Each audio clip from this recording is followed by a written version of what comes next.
Кудайдын чакырыгы 13 январь.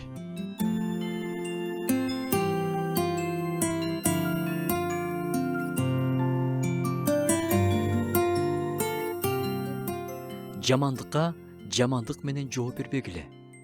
Оңой эмес. Бирөө жамандык кылып жатса, адамда бир гана каалоо болот. Ага да так ошондой жооп берүү. Көрсөтө мен ага кандай экенин деп калабыз. Бул кадимки эле көрүнүш. Ошондой эле болуш керек да дешет.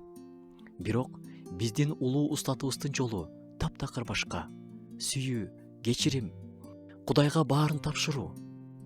Жамандыкка жамандык менен жооп берүү ишенүүчүнүн жолу эмес. Тишке тиш, көзгө көз деген мыйзам үстөмдүк кылып турганда, сүйүү жана кечирим жолун тандоо өтө оор. Бирок Кудайдын жардамы менен мүмкүн. Өч алуу эң биринчиден өзүбүздүн эле жүрөгүбүздү талкалайт.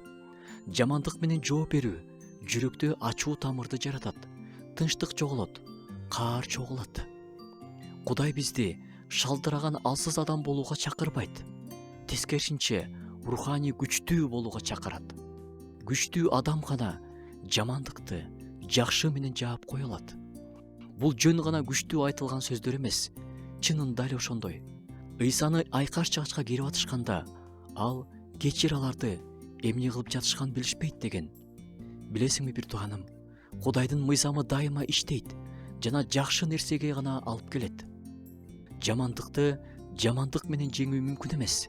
Антсе баары тескерисинче күчөйт, от алат, кастык башталат. Жамандыкты чындап, жакшылык гана жеңе алат. Ыйса бизге калтырган осуят, сүйүү осуяты.